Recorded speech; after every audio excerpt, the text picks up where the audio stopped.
This is the How to Pass video for National 5 Chemistry. Within National 5 Chemistry, there are 3 units of content covered: chemical changes in structure, nature's chemistry, and chemistry in society. National 5 Chemistry is a level 5 course worth 24 SCQF points. Throughout the year, there are also additional skills which are taught, such as literacy, numeracy, problem solving, and practical skills. And these are embedded throughout the course, throughout each of these 3 units. In chemical changes in structure, the topics which are included are rates of reaction, atomic theory, where the structure of an atom is studied, structure and bonding, where interactions between elements and compounds are looked at, chemical formulae, the mole, and acids and bases. The Nature's Chemistry unit includes topics such as the alkanes, alkenes, cycloalkanes, carboxylic acids, and the alkanols. These are all different homologous series, and within the course we look into the nomenclature included in each of these homologous series. There are also heat energy calculations which are carried out, and practical activities which are carried out alongside these calculations. In the Chemistry and Society unit, the topics which are included are metals, fertilisers, plastics, and nuclear chemistry.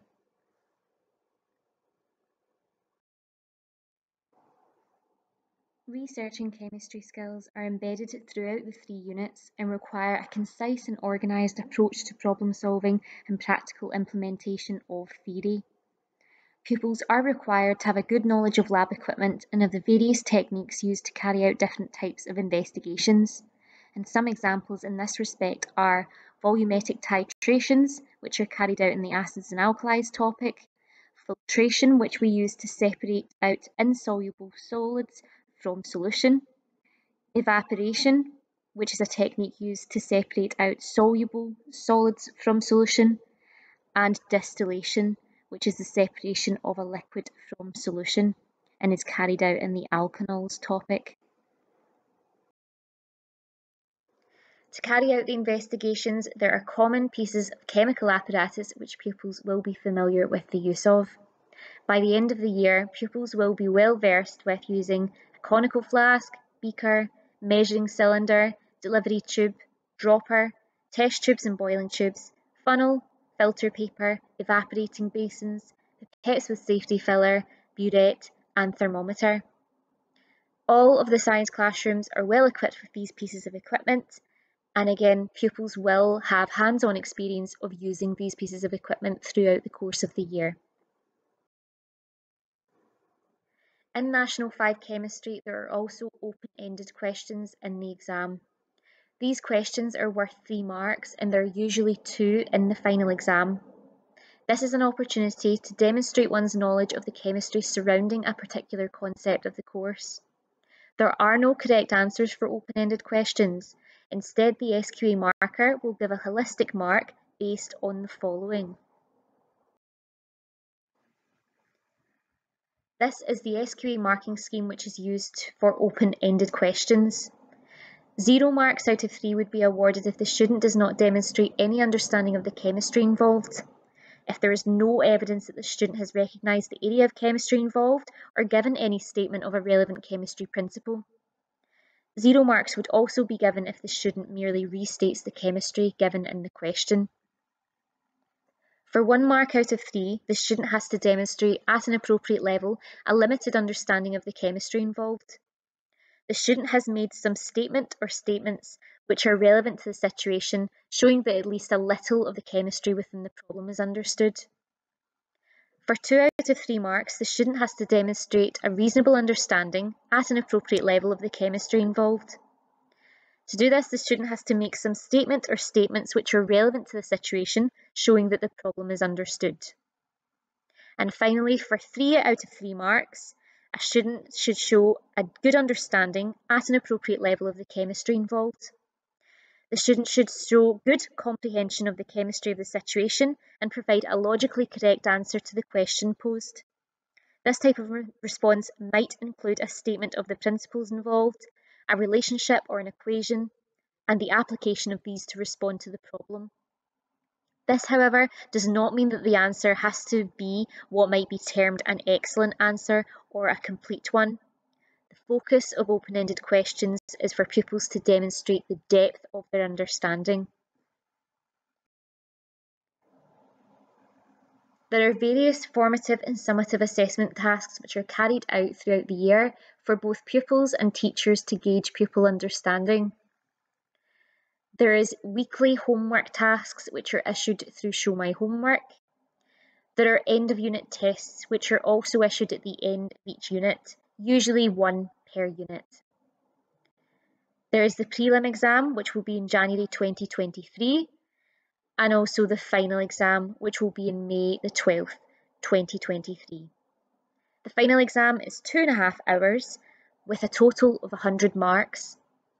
These marks are split into 25 marks worth of multiple choice questions and 75 marks worth of written response questions. There are multiple revision tools which are available throughout the year for your child to use. Firstly are the printed worksheets which are supplied in class. These give summary notes for each of the topics in addition to questions. It's really important that your child tries their best in the weekly homework tasks which are posted on Show My Homework. Again, if there are any issues with completing the homework, your child should seek help from their class teacher at the earliest opportunity. Class teachers are always available for pupils if they require extra help. Again, this can be asked during class time, during intervals, lunch times, or after school. Pupils in previous years have found study cards really useful for learning different concepts in chemistry in addition to mind maps. There are also past papers which are available to practice online through the SQA website. The SQA website supplies the last 5 years' worth of exam papers, but there are also older exam papers which are available upon request from the chemistry department. We do practice past paper style questions and compare these past paper questions and the answers to the SQA marking scheme so that pupils have an understanding of where they can improve and where they can gain marks. There are websites which are really useful as well, such as Evans 2 ChemWeb and BBC Bitesize. All pupils should also have their username and password for Scholar, which again is really useful. It provides really detailed summary notes of each of the topics and is a really important resource for pupils, particularly if they need to catch up on any areas of the course due to absence. And all PowerPoints will be posted on Google Classroom. Again, these can be used as a really useful revisions resource to prepare for different assessments, but also for pupils to catch up with any work missed. Extra support is available for pupils through supported study, revision weekends and Easter revision sessions. At this moment in time, National 5 Chemistry Supported Study is available on a weekly basis on Tuesday lunchtimes with me, Miss Nellis. We've reached the end of our How to Pass National 5 Chemistry PowerPoint. I do hope that you have found this useful, but if you have any other questions, please do not hesitate to contact the school and we'll be happy to help you.